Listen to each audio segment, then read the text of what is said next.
So we're getting ready to start on the next phase here of the spare room, which is the floor. And the idea here is to give the floor a very light kind of skim with a diamond grinding wheel that you can use in the wet. I'll show you that wheel. So this is it set up on my DeWalt grinder, and it's made to give a flat surface, so that's what we're hoping for, and it's also made to be used in the wet. So the idea is to dampen the floor down a fair bit in small spots at a time and run this over it and hopefully keep the dust and the mess down. So the whole logic process for me here going along was to get electrical, walls, and roof all finished, and then go to the floor to minimize traffic on the floor as I get it ready for the tiles to go on. So hopefully this will work and I don't make too much of a mess of my paint job, but we'll find out.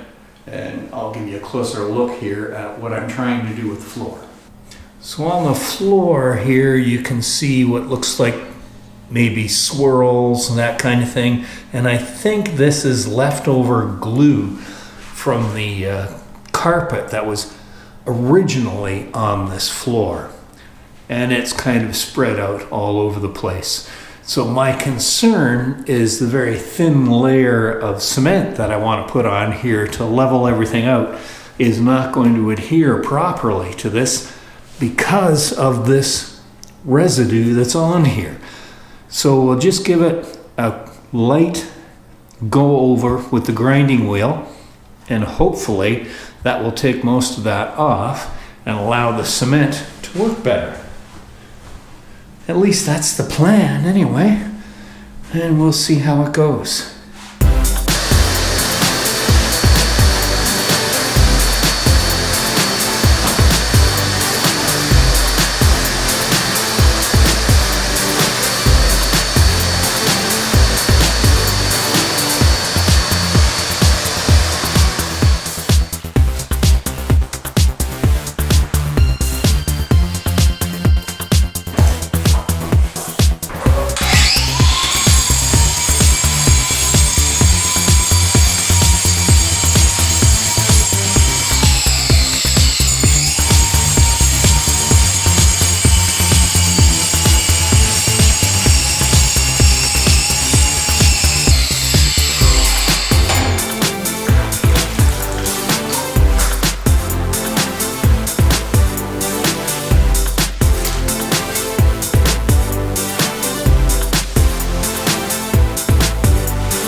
Okay, we're going to let this one little spot dry and see whether or not I'm wasting my time here.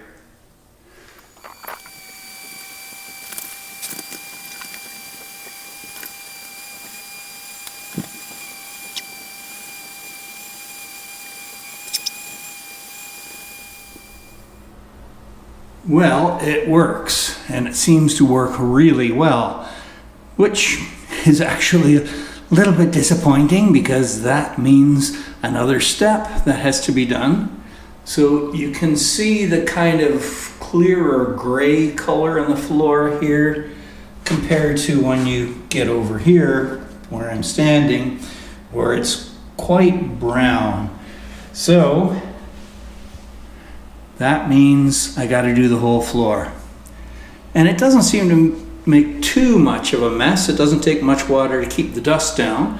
It does splash up on the walls, but I was ready for that and wiping the walls down with a clean rag and water as I go.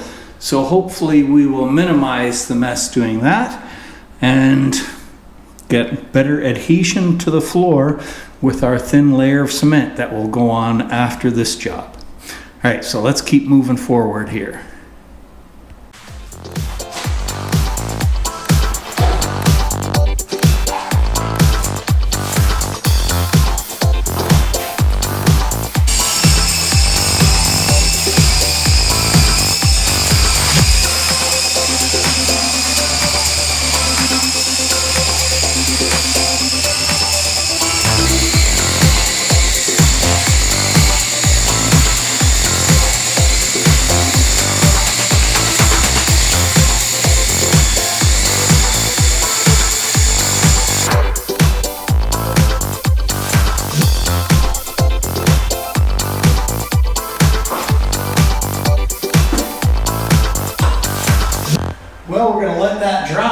But right now I would say it looks pretty good. I've got some serious vacuuming and sweeping up to do. But we'll see how it turns out.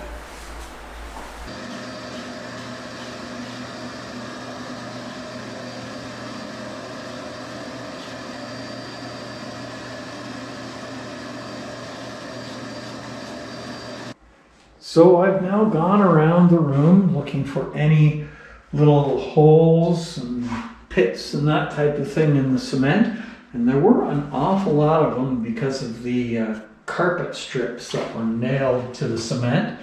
So that had to be all scrubbed out with a wire brush and then everything vacuumed up again. So the floor is now 100% ready to go. And the idea here at this point in time is not to do a full covering of the whole floor, because the floor is actually, for the most part, in pretty good shape.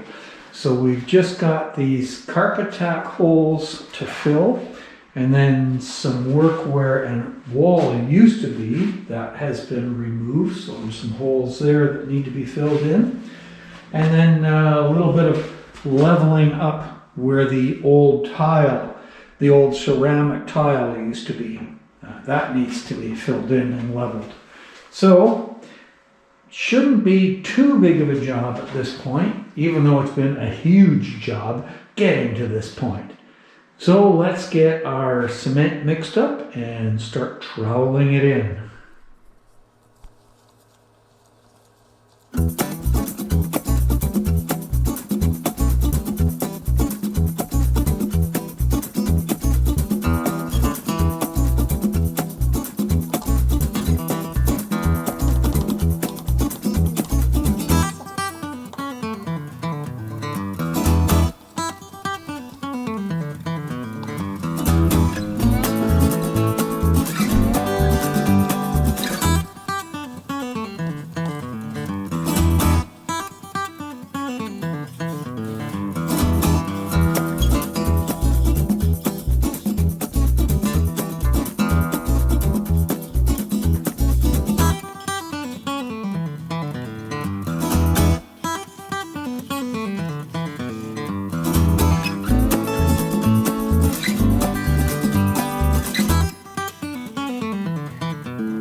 Alright, so there's our first go over, and I have to say I'm not very pleased with how this worked. It was a real stinker to try to get this to smooth out, and it didn't smooth out very well. So I might have to go over top of everything with my diamond wheel on the grinder. But at least there are no holes. I can take it down, but I can't fill in holes with the grinder. So this is going to have to sit for a while. I'm just going to close the room off, and I'm going to walk away from this for a day and let everything dry quite thoroughly, and we'll see what our results are then. It's always an adventure. All right, we're all set for another go at this floor. It's been getting pretty frustrating.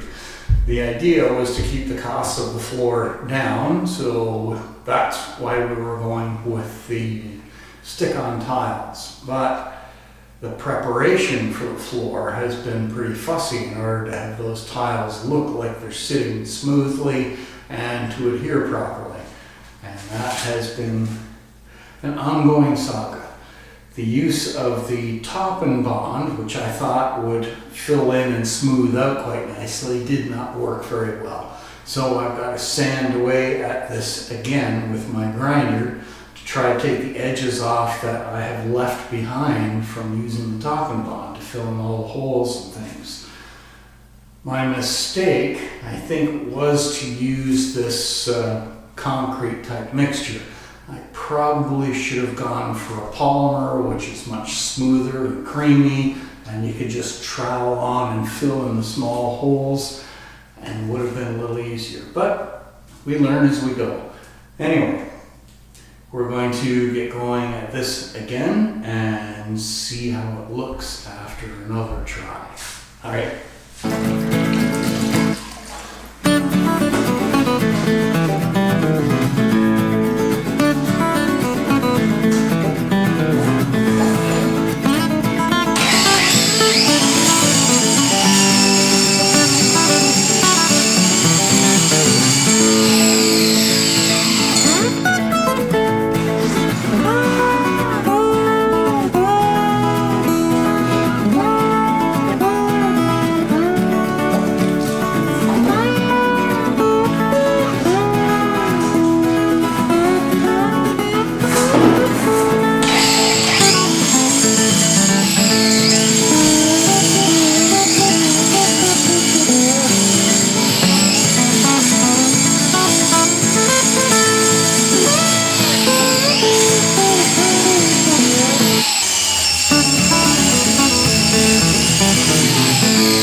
Well, so far I'm cautiously optimistic.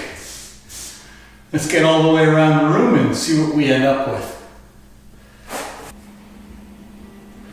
So it looks like we may actually be there with the floor. The work that I did with the top and bond and then grinding it seems to have turned out pretty good. So I'm happy with that.